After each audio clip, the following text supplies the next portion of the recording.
Hello नमस्कार। आप सभी भाव बहन का आपके अपने अध्ययन क्लासेस में एक और बार स्वागत है। तो जो पिछला वीडियो था उसमें हम लोगों ने क्या देखा था, वेवफ्रंट देखा था। वेवफ्रंट का रिफ्लेक्शन और रिफ्रैक्शन देखा था, और वेवफ्रंट को डिफरेंट ऑप्टिकल इंस्ट्रूमेंट से भी देखा था कि पार करेगा तो कैसा वेवफ्रंट बनेगा, रिजल्टेंट वाला, ये सब देख लिया था। और जो आज पढ़ना है उसका बेसिक इंट्रोडक्शन भी देखे थे, जिसको हम लोग सुपरपोजिशन ऑफ वेव से समझे थे। सुपरपोजिशन ऑफ वेव में क्या होता है, एक और बार हल्का सा दोहरा दे कि अगर कोई वेव है अपने पास सेम फ्रीक्वेंसी का, सेम फेज का, तो जो रिजल्टेंट होगा वो उसका बढ़ जाएगा, मतलब एम्पलीट्यूड जो होगा उसका बढ़ जाएगा। अगर अपने पास कुछ ऐसा वेव है जिसका फेज अपोजिट डायरेक्शन में है तो रिजल्टेंट अपने पास जीरो आ रहा था। ये वेव के फिगर से हम लोग समझे थे, और टेक्निकली मतलब मैथमेटिकली हम लोग क्या बोले थे कि रिजल्टेंट का अगर डिस्प्लेसमेंट निकालना है तो जितने भी वेव हैं अपने को उसका वेक्टर सम करना पड़ेगा। ये बात हम लोग किए थे।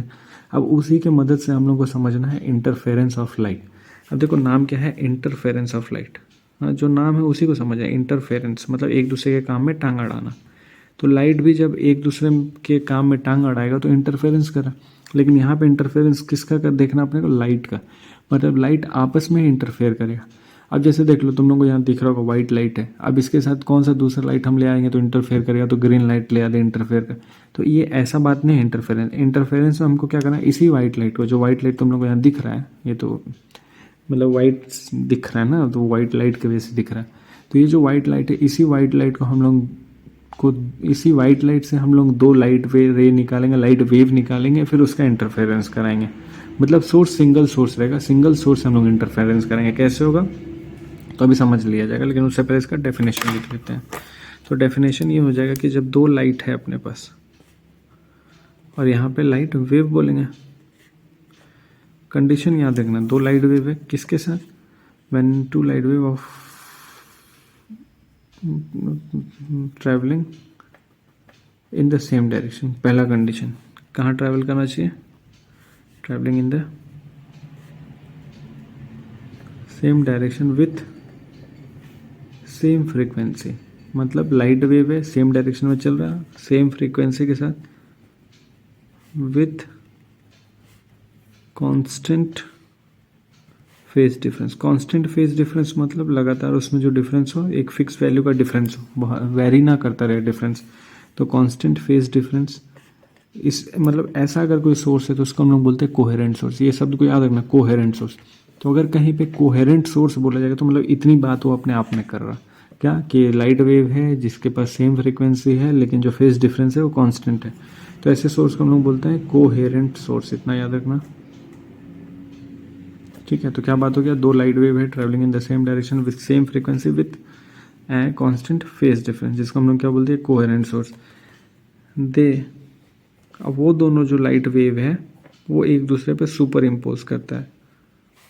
अब जब दोनों एक दूसरे पे सुपर इम्पोज करता है तो वही वेव वाला बात हो गया कि दो वेव था, सुपर इम्पोज करके क्रेस्ट्रो बड़ा हो जा रहा था, क्रेस्ट्रो खत्म हो जा रहा था, तो वही बात हो रहा है। तो दे सुपर इम्पोज ईच अदर। तो अगर वो सुपर इम्पोज एक दूसरे पे करता है तो रिजल्ट के तौर पे कुछ देखने को मिलेगा। तो एज अ रिजल्ट जो उसका इंटेंसिटी है उसमें चेंज देखने को मिलेगा, it's intensity redistributed. This phenomena, इसी प्रोसेस को हम लोग बोलते हैं इज इंटरफेरेंस ऑफ लाइट। ये समझ आया होगा। अब इसको थोड़ा मैथमेटिकली समझ लिया। जैसे एक लाइट रे है जिसको हम लोग बोलते हैं y1, इसका इक्वेशन बोलते हैं ए साइन ओमेगा टी, क्योंकि वेव है तो वेव का इक्वेशन ही हो गया। दूसरा वेव सेम इक्वेशन लेकिन फेज डिफरेंस है, तो जिसको हम लोग बोलते थे फाई। तो दो वेव है सेम फ्रीक्वेंसी के साथ लेकिन फेज डिफरेंस है यहाँ पे, और ये फेज डिफरेंस है अपने पास कितना, फाई का। इसी फाई को हम लोग रिप्लेस कर सकते हैं पाई/2 से, जिसको सिंपल समझने में आसान होगा अपने पास। मतलब φ1 माइनस φ2 अगर बात कर ले मॉड में तो कितना हो जाएगा, पाई/2। इसको हम लोग किससे रिप्रेजेंट कर सकते हैं, फाई से जो पहले लिखे थे, लेकिन एंगल में समझाना तो इसलिए हम यहाँ पे क्या लिख दिया, 90 पाई/2 मतलब 90 डिग्री। तो यहाँ पे फेज डिफरेंस कितने का आ गया, 90 डिग्री का। ये कांस्टेंट फेज डिफरेंस है। तो एक और बार इंटरफेरेंस बताते कि जब कभी भी ऐसा लाइट वेव जो सेम फ्रीक्वेंसी का है लेकिन फेज डिफरेंस कांस्टेंट है, जिसको हम लोग कोहेरेंट सोर्स बोलते हैं, आपस में सुपर इम्पोज करता है तो उसके इंटेंसिटी में कुछ रिडिस्ट्रीब्यूशन होता है। इसी प्रोसेस को हम लोग बोलते हैं इंटरफेरेंस ऑफ लाइट। अब ये इसको समझाएगा कौन, मतलब ये जो इंटरफेरेंस ऑफ लाइट है ये समझेंगे कैसे हम लोग प्रैक्टिकली। इसको समझाने के लिए एक साइंटिस्ट आते हैं जिनका नाम होता है यंग्स, नाम भी है यंग्स, मतलब ये बूढ़े में भी यंग रहेंगे, गजब का नाम है इनका। तो एक और पजल क्वेश्चन यहाँ बन जाएगा कि एक ऐसे आदमी का नाम बताओ जो बूढ़ा तो हो गया है लेकिन अभी भी वो यंग है, तो उनका नाम क्या हो जाएगा, यंग। ये यंग साइंटिस्ट का नाम है। तो यंग डबल स्लिट एक्सपेरिमेंट अपने पास आता है। वो एक्सपेरिमेंट क्या होता है वो समझ लीजिए। तो इसका तुम लोग प्रैक्टिकल देखेगा तो बहुत मज़ेदार होता है यंग्स डबल स्लिट एक्सपेरिमेंट का, लेकिन हम प्रैक्टिकल तो नहीं करा पाएंगे फ़िलहाल। तो हम थियोरेटिकल कॉपी में ही बताते हैं कि कैसा क्या प्रोसेस देखने को मिलता है। तो क्या हो जाएगा अगला heading, Young's double slit experiment. ठीक है,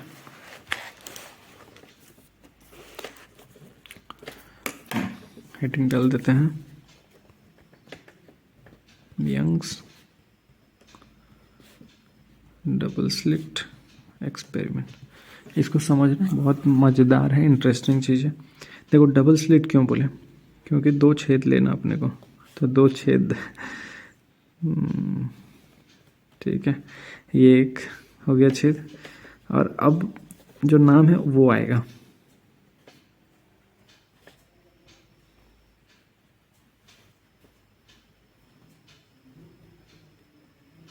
ठीक है, अभी देखो डबल स्लिट, दो छेद है तो इसलिए इस एक्सपेरिमेंट का नाम है डबल स्लिट, और ये अपना हो गया स्क्रीन। अब यहाँ कुछ चीज़ों को याद रखना पड़ेगा। ये जो पहला स्लिट लिए हम लोग, यहाँ पे एक सोर्स होगा, वो सोर्स कैसा होगा, स्फेरिकल सोर्स होगा।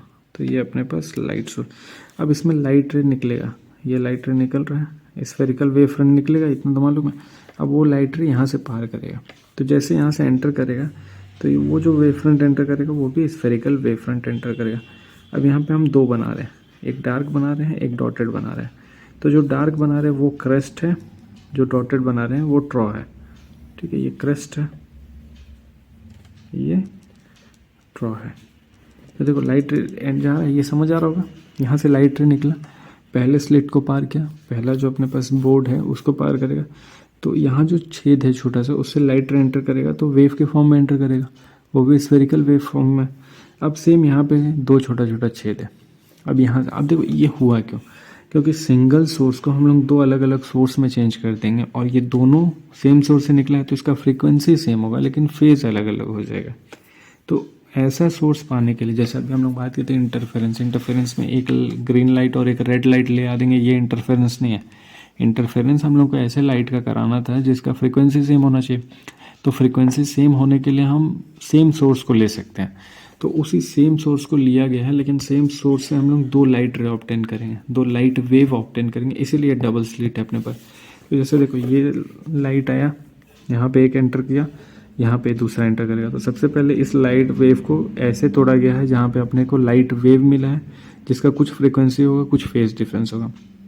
लेकिन जब ये दो स्लिट में एंटर करेगा तो इसका फ्रीक्वेंसी तो सेम रहेगा लेकिन फेज चेंज हो जाएगा। ठीक है, तो ये एंटर किया तो मान लो ये उसका क्रेस्ट हो गया, ये उसका ट्रॉ हो गया, सेम ये उसका क्रेस्ट हो गया, ये उसका ट्रॉ हो गया, फिर से वही बात, ये उसका क्रेस्ट हो गया, फिर से ट्रॉ बनेगा, मतलब ऐसा बनता जाएगा। ठीक है, सेम बात यहाँ पे भी तो होगा, जैसे लाइट यहाँ से एंटर करेगा तो यहाँ पे उसका क्रेस्ट बनेगा, फिर उसका ट्रॉ बनेगा, क्रेस्ट बनेगा, उसका ट्रॉ बनेगा। समझ आ रहा है कहानी।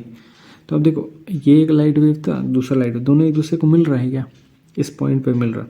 तो जब कभी भी अपने को देखो, अब मेल मिलाप भी कैसा हो रहा वो समझो। ये लाइट क्रेस्ट है, यहाँ पे इसका ट्रॉ से मिल रहा और यहाँ पे इसका क्रेस्ट से मिल रहा है, मतलब एक ही क्रेस्ट जो है क्रेस्ट से भी मिल सकता है, ट्रॉ से भी मिल सकता है। सेम जैसे ये ट्रॉ है, इसका ट्रॉ इसके क्रेस्ट से मिल रहा है, इसके ट्रॉ से मिल रहा है, इसके क्रेस्ट से मिल रहा है। तो मतलब हम लोग क्या किए हैं, दो लाइट वेव का अब इंटरफेरेंस करा दे रहे। तो ये जो इंटरफेरेंस है इसी को हम लोग को पढ़ना है।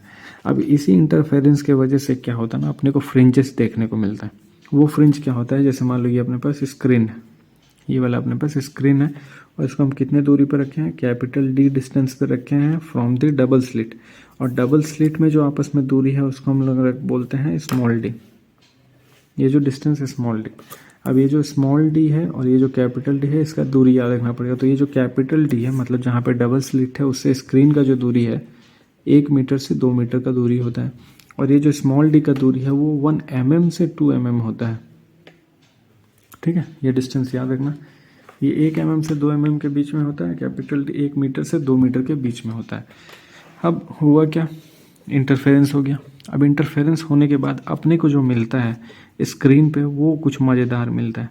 तो जैसे मान लो पहला सोर्स हो गया, ये अपने को मिला ब्राइट लाइट, ठीक है।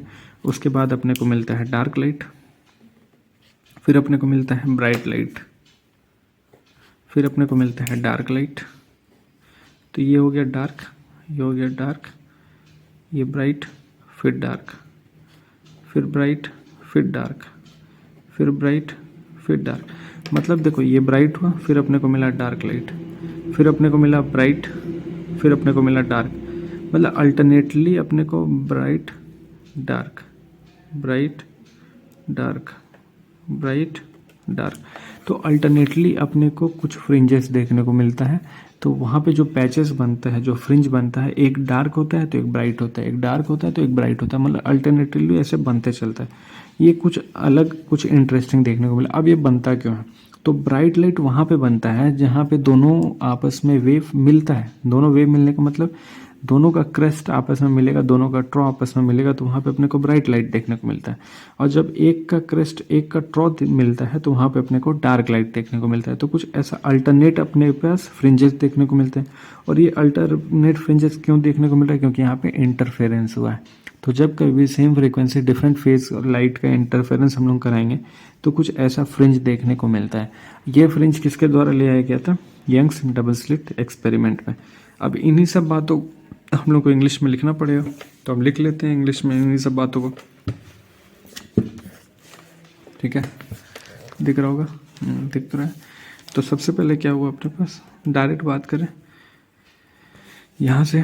तो जब when crest of one wave falls over another, अब देखो यहाँ पे भी कुछ नाम दिया जाएगा। तो their displacement get added and amplitude become max and intensity of light is max. This type of interference is, तो ये जो इंटरफेरेंस देखने को मिल रहा है, जहाँ पे क्या देखने को मिला, एक वेव का क्रेस्ट दूसरे वेव के क्रेस्ट से मिल रहा है। और वहाँ पे क्या देखने को मिल रहा है, एम्पलीट्यूड भी मैक्सिमम हो जा रहा है, इंटेंसिटी भी मैक्सिमम हो जा रहा है। तो ये जो इंटरफेरेंस है, इस इंटरफेरेंस को बोलते हैं constructive interference.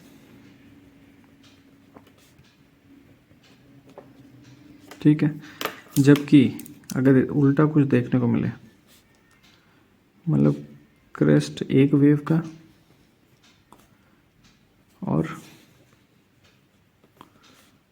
Draw of another wave falls on each other, then their displacement get subtracted and amplitude become minimum। और जो इंटेंसिटी है वो भी कम हो जाएगा। दिख रहा है, लिखे जा रहा है, intensity of light is also minimum. तो ये जो इंटरफेरेंस है, दिस टाइप ऑफ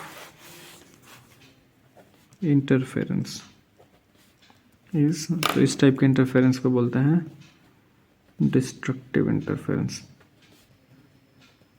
तो अब ये भी समझ आ गया होगा कहाँ कंस्ट्रक्टिव बोल रहे हैं, कहाँ डिस्ट्रक्टिव बोल रहे हैं। तो जब लाइट रे, मतलब जिसका क्रेस्ट, जिसका ट्रॉ या जिसका एम्पलीट्यूड मैक्सिमम हो जाएगा या इंटेंसिटी मैक्सिमम हो जाएगा, तो वहाँ जो इंटरफेरेंस हो जाएगा वो कंस्ट्रक्टिव हो जाएगा। और इसके अपोजिट अगर कहीं अपने को डार्क फ्रिंजेस देखने को मिले या फिर इंटेंसिटी कम हो जाए, एम्पलीट्यूड कम हो जाए, मिनिमम हो जाए, तो ऐसे को हम लोग बोलते हैं डिस्ट्रक्टिव इंटरफेरेंस। तो अब तो हम लोग ये समझ गए। ठीक है, अब ये जानना है कि जब दो वेव इंटरफेयर करते हैं तो जो रिजल्टेंट वेव होता है उसका इक्वेशन क्या होता है। वो भी वेव है तो उसका इक्वेशन भी वेव की तरह ही होना चाहिए, मतलब ए साइन ओमेगा टी टाइप ही होना चाहिए। तो देखा जाए उसका रिजल्टेंट वेव का इक्वेशन क्या आता है। तो अब हम लोग को मेहनत करना है एक्सप्रेशन के लिए। तो एक्सप्रेशन निकालेंगे हम लोग इंटरफेरेंस ऑफ वेव के लिए। तो दो वेव के इंटरफेरेंस से बन रहा। तो पहला वेव है अपने पास ए साइन ओमेगा टी, ठीक है, दिख रहा। दूसरा वेव जो है अपने पास उसमें केवल फेज का डिफरेंस है, ठीक है। तो y2 जो हो जाएगा a2, मान लो दूसरे एम्पलीट्यूड के साथ sine omega t plus phi, जो फेज डिफरेंस है कितने का, फाई का। कंडीशन क्या है, कैसे ट्रैवल करना चाहिए, travelling in the same direction, ठीक है। और ये क्या कर रहे हैं, एक दूसरे पे superimpose each other with phase difference phi, ये कंडीशन है। अब अगर फेज डिफरेंस फाई के साथ सुपर इम्पोज कर रहा है तो जो रिजल्टेंट वेव का एक्सप्रेशन होगा वो अपने को लिखना है। तो उसको लिखने के लिए थोड़ा सा एडजस्टमेंट करना पड़ेगा। पेन वेन नहीं गिरना चाहिए, पेन नहीं गिरा, थोड़ा सा बस हो गया, ठीक है। तो अब क्या देखने को मिलेगा, according to principle of superposition, तो रिजल्टेंट निकाल रहे तो y क्या होगा, y1 प्लस y2, क्योंकि दोनों को ऐड करके ही निकलेगा। y क्या है अपने पास, ये है a1 साइन ओमेगा टी, और ये कितना है अपने पास, ये है a2 sine omega t plus five, ठीक है। अब यहाँ पे हम लोग फॉर्मूला अप्लाई करते हैं साइन a प्लस बी का, a1 sine omega t plus a2 sine omega t cos five plus cos omega t sine phi, ये हो गया अपने पास साइन a प्लस बी का फॉर्मूला।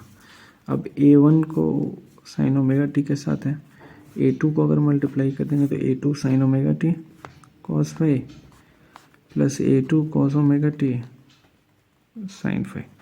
अब यहाँ से इन दोनों से कॉमन क्या दिख रहा, साइन ओमेगा टी कॉमन ले लेते हैं, a1 plus a2 cos five, और यहाँ से क्या कुछ नहीं है तो a2 को साथ में लिखते हैं a2 cos omega t sine phi. अब देखो यहाँ पे हम क्या कर लें, यहाँ पे रिप्लेस कर लें, सिंपल करने के लिए, अपने आप के लिए सिंपल रहे तो हम क्या करते हैं, a1 और a2 को रिप्लेस कर देते हैं। तो लेट जो a1 plus a2 cos five है पूरे को रिप्लेस कर देंगे a कॉस थीटा से, इसको इक्वेशन 1 बोल देंगे, और इधर में a2 साइन फाइव है, हम थीटा लिख रहे हैं सिंपल रहे अपने लिए, इसको रिप्लेस कर देंगे a साइन थीटा से, इसको 2 बोल दिया, ठीक है। अब रिप्लेस करेंगे तो क्या देखने को मिलेगा, y is equal to sine omega t, तुम लोगों को दिख रहा ना, हाँ। तो पूरे की जगह पे a कॉस थीटा, a2 तो यहाँ cos omega t, a2 sine phi की जगह पे a साइन थीटा, ठीक है। a कॉमन ले लें, ब्रैकेट में बचेगा sine omega t cos theta plus cos omega t sine theta. अब ये भी फॉर्मूला बन रहा है sine a into cos b plus cos a into sine b, तो a sine a plus b, तो ओमेगा टी प्लस थीटा। तो ये अपने पास रिजल्टेंट वेव का इक्वेशन आया। अगर कोई रिजल्टेंट वेव निकलेगा सुपर इम्पोज करने के बाद, उस वेव को इक्वेशन का हम ऐसे लिख सकते हैं। तो ये तो वेव का एक्सप्रेशन है, या उसका एम्पलीट्यूड होगा, उसका इंटेंसिटी होगा, वो भी निकालना पड़ेगा। तो अब हम लोग मेहनत करेंगे एम्पलीट्यूड निकालने के, जो रिजल्टेंट वेव होगा उसका एम्पलीट्यूड कैसे निकलेगा। तो थोड़ा सा ऊपर कर लें, तो इक्वेशन 1 2 दिखना चाहिए, हाँ। ये है इक्वेशन 1, ये है इक्वेशन 2, इन्हीं दोनों से निकलेगा। तो ऑन एडिंग एंड एडिंग कब करना, स्क्वायर करने के बाद, आफ्टर स्क्वायरिंग 1 एंड 2, तो इन दोनों को स्क्वायर करके ऐड करना। तो स्क्वायर करेंगे तो a1 plus a2 cos five का whole square plus a2 sine five का होल स्क्वायर, इधर है a कॉस थीटा का square plus a sine theta का होल स्क्वायर। क्या मिलेगा, तो a square plus b square plus 2ab plus sine square five, ठीक है। इधर क्या मिलेगा, ए स्क्वायर कॉमन ले लेंगे तो cos square theta plus sine square theta, और sine square theta plus cos square theta 1 होता है, तो कुल मिला के इधर मिला ए स्क्वायर। यहाँ क्या क्या मिल रहा, तो देखो ये और ये, ठीक है, a1 square plus 2 a2 cos five, और यह है a2 का स्क्वायर, और ये है, इन दोनों में से अगर इसको कॉमन ले लें तो केवल बचेगा a2 का स्क्वायर, ठीक है। तो यहाँ तो 1 हो जाएगा। अब ये भी फॉर्मूला बन रहा है ए बी का होल स्क्वायर, तो a1 plus a2 cos five का होल स्क्वायर का फॉर्मूला बन रहा, और ये हो गया ए स्क्वायर, तो दोनों को मार सकते हैं, तो a1 plus a2 cos five. तो एम्पलीट्यूड जो है वो एम्पलीट्यूड ये हो गया अपने पास a1 plus a2 cos five से। लेकिन और भी अगर इस्तेमाल करना है दोनों एम्पलीट्यूड के साथ, तो वो भी एक एक्सप्रेशन लिख सकते हैं हम लोग। ऊपर वाला एक्सप्रेशन क्या हो जाएगा, ए स्क्वायर को इधर भेज दे तो अंडर रूट में a1 square plus 2a1 a2 cos five plus a2 square is equal to a।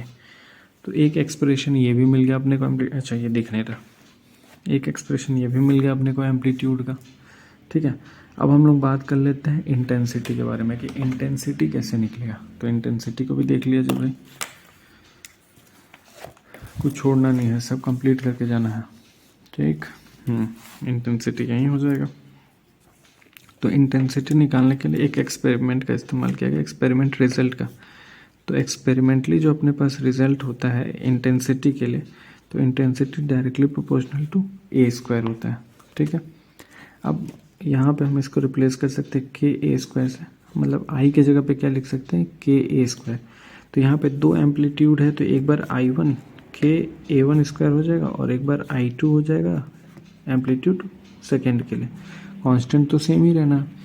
अब ये दोनों का हम लोग इस्तेमाल करेंगे एक और इक्वेशन में, जिसको हम लोग यहाँ पे लिखे हैं, ये वाला जो लिखे हम लोग, ठीक है, इस वाले को थर्ड बोल देते हैं। तो इस थर्ड इक्वेशन में हम लोग इस्तेमाल करेंगे।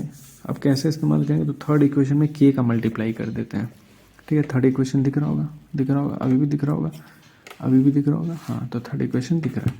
अगर हम लोग के का मल्टीप्लाई करेंगे तो क्या देखने को मिलेगा, के फ्रॉम इक्वेशन थर्ड लिख देते हैं। तो के का मल्टीप्लाई किया तो के A1 स्क्वायर प्लस 2 के A1 A2 cos five plus के A2 स्क्वायर के ए स्क्वायर। तो अगर हम लोग के का मल्टीप्लाई करते हैं तो देखो ये पूरा एक्सप्रेशन आई में चेंज हो गया कि नहीं, इंटेंसिटी जो है पूरा आई में चेंज हो गया। तो ये हो गया I1 का स्क्वायर, 1 क्यों, स्क्वायर क्यों, ये हो जाएगा I2, ये हो जाएगा I, ठीक है। इतना बात समझ में आया। अब यहाँ पे जो चीज़ है के A1 A2, तो अगर A1 A2 का मल्टीप्लाई कर रहे हैं के के साथ, तो कहीं ना कहीं यहाँ रूट आ रहा है, क्योंकि स्क्वायर तो है नहीं।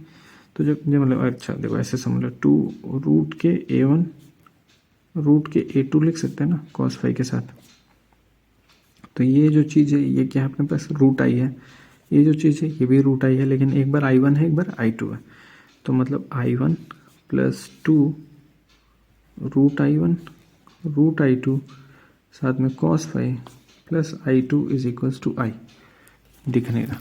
इसी को थोड़ा सा रीअरेंज करके लिख दें, I is equals to I1 plus I2 plus 2 root में I1 रूट में I2 कॉस फाइव। तो ये कहीं ना कहीं इंटेंसिटी का भी फॉर्मूला अपने पास निकल के आ गया। ये है अपने पास इंटेंसिटी का फॉर्मूला, ठीक है। थक गए हम भी, बहुत मेहनत हो गया, एक ही बार में एक ही सांस में मेहनत हो रहा है इतना। तो हम लोग क्या निकाल लिए, कोई इंटरफेरेंस हो रहा है किसी वेव का, मतलब लाइट रे का, लाइट वेव का, तो रिजल्टेंट वेव एक्सप्रेशन क्या होगा, रिजल्टेंट एम्पलीट्यूड क्या होगा, रिजल्टेंट इंटेंसिटी क्या होगा। अब यहाँ पे हम लोग को जानना है कि दो तरीके का इंटरफेरेंस हो रहा था, कंस्ट्रक्टिव इंटरफेरेंस और डिस्ट्रक्टिव इंटरफेरेंस। तो कब कंस्ट्रक्टिव होगा कब डिस्ट्रक्टिव होगा ये भी अपने को जानने को बचा है, और साथ साथ ये भी जानने को बचा है कि अगर इंटेंसिटी के बारे में हम लोग बात कर रहे हैं कि जो पाथ डिफरेंस होता है वो पाथ डिफरेंस कैसे निकलता है, ठीक है। अगर सोर्स को हम लोग चेंज करते, क्योंकि अभी तक जो भी बातें हुई हैं वो कोहेरेंट सोर्स के लिए बात हो गई है, अगर हम सोर्स को ही चेंज कर दें, ठीक है, जैसे मान लो ये जो भी हम लोग एक्सप्रेशन ले हैं कोहेरेंट सोर्स के लिए, कोहेरेंट सोर्स क्या था कि ऐसा कोई भी दो वेव होना चाहिए जिसका सेम फ्रीक्वेंसी में होना चाहिए, वेव सेम डायरेक्शन में ट्रैवल करना चाहिए, बस कांस्टेंट फेज डिफरेंस के साथ। तो अब कंडीशन जो अप्लाई होता है उस कंडीशन को हम लोग अप्लाई ना करें, मतलब कोहेरेंट सोर्स ना लें, तो कंडीशन पहले लिख देते हैं कि if the source is non coherent, that is जो डिफरेंस है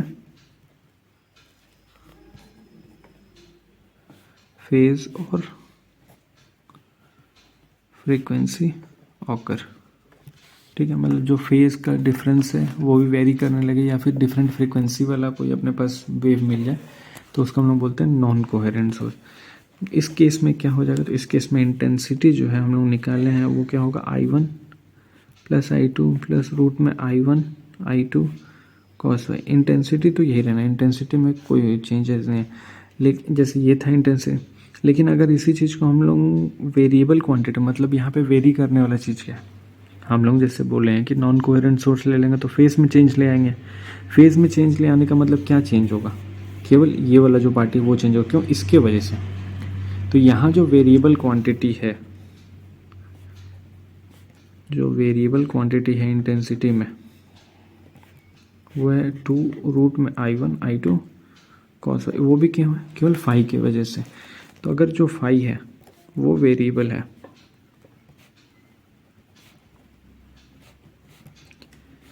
जो एवरेज वैल्यू है कॉस फाई का वो क्या होता है 0, क्योंकि देखो फाई वेरी कर रहा है, तो फाई वेरी कर रहा है तो हम लोग एवरेज वैल्यू लेंगे, तो एवरेज वैल्यू कॉस फाई का क्या हो जाएगा 0। अगर कॉस फाई का एवरेज वैल्यू 0 हो जाएगा तो जो इंटेंसिटी है वो क्या हो जाएगा I is equals to I1 plus I2। तो मतलब अब ये चीज़ याद रखना कि जब कभी भी हम लोग नॉन कोहेरेंट सोर्स लेंगे तो नॉन कोहेरेंट सोर्स में अगर इंटेंसिटी के बारे में बात करें चाहे एम्पलीट्यूड के बारे में बात करें, तो जो वेरिएबल वाला पार्टी है क्या फाई वाला पार्टी है, फाई वाले पार्टी को हम लोग को एवरेज वैल्यू लेना, और फाई का एवरेज वैल्यू मतलब कॉस फाई का एवरेज वैल्यू क्या हो जाएगा 0, तो इसलिए उस पार्टी को हटा देना। तो जो सिंपल इंटेंसिटी हो जाएगा दोनों का क्या हो जाएगा आपस में ऐड हो जाएगा, तो जो रिजल्टेंट इंटेंसिटी क्या हो जाएगा I1 प्लस I2। तो मतलब यहाँ पे अगर हम लोग बात करें तो क्या बोलेंगे, नो इंटरफेरेंस होकर। तो अब कंडीशन समझ आया कि इंटरफेरेंस अगर कराना है तो कैसा सोर्स लेना पड़ेगा, कोहेरेंट। अगर नॉन कोहेरेंट सोर्स लेंगे तो इंटरफेरेंस ही देखने को नहीं मिलेगा, अरे वाह वाह, तो फिर मतलब ही क्या है इतना मेहनत करने का, अरे वाह वाह। ठीक है, तो हम लोग को क्या पता चल गया कि नो इंटरफेरेंस ऑकर। ठीक है, तो यहाँ तक समझ आया होगा। अब दो चीज़ और बच रहा है, वो है कि कंडीशन क्या है, कंस्ट्रक्टिव इंटरफेरेंस का और डिस्ट्रक्टिव इंटरफेरेंस का। उस कंडीशन को भी देख लें, 5 मिनट लगेगा और अपना टाइम भी हो जाएगा तब तक। तो कंडीशन, अगला हेडिंग डालते हैं कंडीशन। ठीक है, तुम लोगों को दिख रहा है तो कंडीशन फॉर, पहले हम लोग देख ले कंस्ट्रक्टिव इंटरफेरेंस। कंडीशन याद रखना है। तो अब देखो कंडीशन अगर हम लोग बात कर लें कंस्ट्रक्टिव इंटरफेरेंस के लिए, तो इंटेंसिटी इस केस में क्या होगा, इंटेंसिटी मैक्स हो जाएगा। और अगर इंटेंसिटी मैक्स है तो हम लोगों का जो वेरिएबल पार्टी है कॉस फाई है, एंड इट इज़ व्हेन, ये तभी हो पाएगा जब कॉस फाई का वैल्यू क्या हो जाएगा 1। अब देखो कॉस फाई का maximum value 1, minimum value -1, average value 0। तो एवरेज वैल्यू 0 होगा, नॉन कोहेरेंट सोर्स हो गया। ठीक है, अगर मैक्सिमम बात करें, मतलब कंस्ट्रक्टिव इंटरफेरेंस है, मैक्सिमम क्या वैल्यू हो सकता है 1। अब फाई का, कॉस फाई का 1 कब कब होता है, तो जब फाई का जो वैल्यू, मतलब जो एंगल है वो 0 हो, 2 पाई हो, मतलब इवन मल्टीपल हो। सिंपल अगर हम लोग बात कर लें, अगर पाई का इवन मल्टीपल हम लोग लेंगे तो जो फेज डिफरेंस है, मतलब कॉस फाई का मैक्सिमम वैल्यू 1 मिलने लगेगा, that is even multiple of pi. ये बात हो गया। अब हम लोग यहाँ पे क्या बात कर ले, पाथ डिफरेंस के बारे में। पाथ डिफरेंस कैसे निकलता है, तो फाई से एक फॉर्मूला होता है 2 pi upon lambda into path difference. ये होता है पाई, यहाँ phi is equals to 2 pi upon lambda into path. अब यही पाथ डिफरेंस अपने को निकालना है। तो चीज़ों को समझो, यहाँ से डायरेक्ट हम लोग बात कर लें। ठीक है, पाथ डिफरेंस, जिसको हम लोग पी बोल देते हैं, पाथ डिफरेंस, पी निकालना अपने को। पाथ डिफरेंस कैसे निकलेगा, फाई का वैल्यू रखें। फाई का वैल्यू सबसे पहले हम लोग क्या रखेंगे, जीरो। जीरो रखेंगे तो पाथ डिफरेंस कितना आ जाएगा, जीरो। ठीक है, उसके बाद हम लोग क्या रख सकते हैं, पाथ डिफरेंस फाई का वैल्यू 2 पाई। 2 पाई रखेंगे तो 2 पाई से 2 पाई कैंसिल, कुल मिला के आया लैम्डा। ठीक है, फिर रखेंगे 4 पाई तो आएगा 2 लैम्डा। फिर रखेंगे 6 पाई तो ये आएगा 3 लैम्डा। मतलब यहाँ पे क्या मिल रहा है, होल नंबर। सिंपल अगर इसको हम लिखना चाहते तो लिख सकते हैं P is equals to, this simple P is equals to n lambda, और n यहाँ पे क्या है, होल नंबर। तो यहाँ पे दो बात पता चला, अगर कंस्ट्रक्टिव इंटरफेरेंस है तो जो कॉस फाई है उसका मैक्सिमम वैल्यू 1 होगा। वो कब होगा, जब फाई जो है इवन मल्टीपल होगा। इवन मल्टीपल किसका, पाई का, मतलब एंगल का। और अगर हम लोग यहाँ पे पाथ डिफरेंस के बारे में बात करें कि पाथ में कितना डिफरेंस होगा, वो कैसे निकलेगा, P is equals to n lambda से, और n क्या हो जाएगा यहाँ पे, होल नंबर हो जाएगा।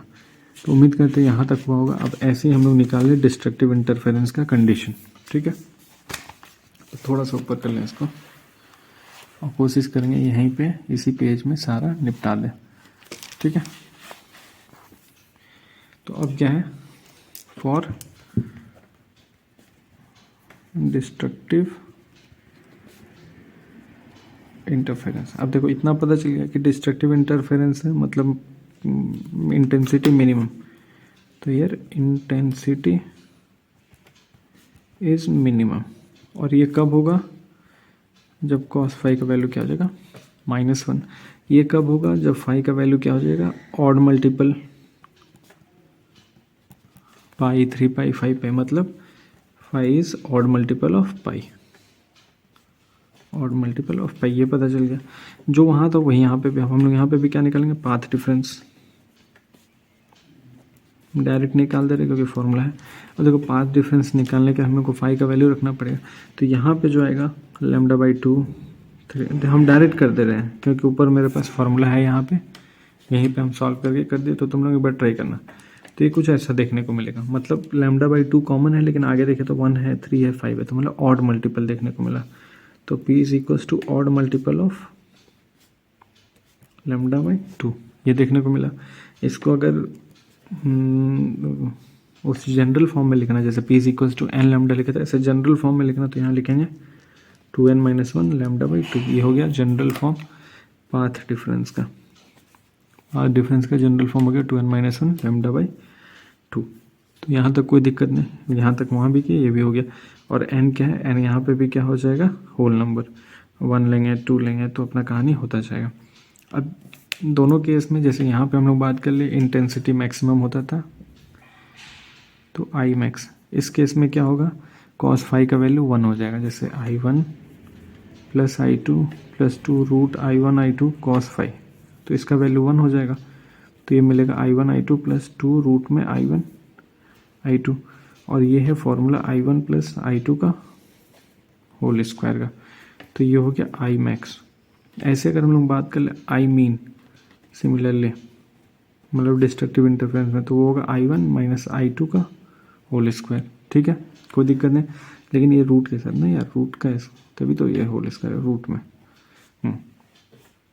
तो अगर कंस्ट्रक्टिव इंटरफेरेंस से इंटेंसिटी निकालना है तो क्या हो जाएगा, √I1 + √I2 का होल स्क्वायर। डिस्ट्रक्टिव इंटरफेरेंस से इंटेंसिटी निकालना तो क्या हो जाएगा, √I1 - √I2 का होल स्क्वायर। ठीक है, यहाँ तक बात समझ आए। अब इसी में एक और कंडीशन लगा दे कि अगर मान लो इफ यहाँ पे फॉर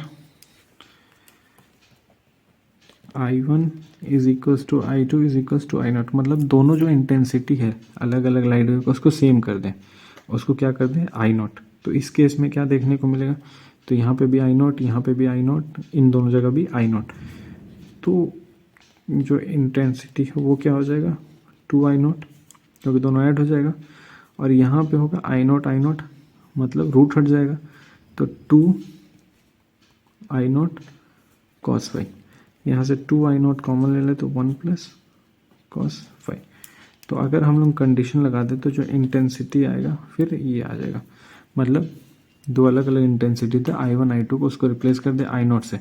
और ये किसके लिए होता है, for Young's double slit experiment, क्योंकि यंग्स डबल स्लिट एक्सपेरिमेंट में इंटेंसिटी तो सेम ही रहता ना भाई। हम लोग कोहेरेंट सोर्स लेते हैं तो कोहेरेंट सोर्स में क्या होता है, इंटेंसिटी में थोड़ी चेंज ले आते, फेज में चेंज ले आते। तो अगर हम लोग यंग्स डबल स्लिट एक्सपेरिमेंट से अगर बात कर लेंगे तो इंटेंसिटी का फॉर्मूला ये हो जाएगा। तो आज भी हम लोग बहुत सारा चीज़ पढ़ लिए, हो सकता है इतना पढ़ के दिमाग तुम लोग का काम करना बंद कर दे। तो आज इतने पे ही बंद करते हैं, कल फिर हम लोग देखेंगे और आगे क्या कर सकते हैं। ये सब क्लासेस को एक और बार रिवीजन जरूर कर लेना, जो पिछला क्लास था ये क्लास है, क्योंकि थोड़ा सा यार मैथमेटिकल इसमें ज़्यादा है। तो हम तो यही कहेंगे एक बार रिवीजन जरूर कर लेना, बाकी तुम लोगों की मर्जी, पढ़ते रहो, अपना ख्याल रखो और आराम से मेहनत करो, सब ठीक रहेगा। तब तक के लिए बहुत बहुत धन्यवाद।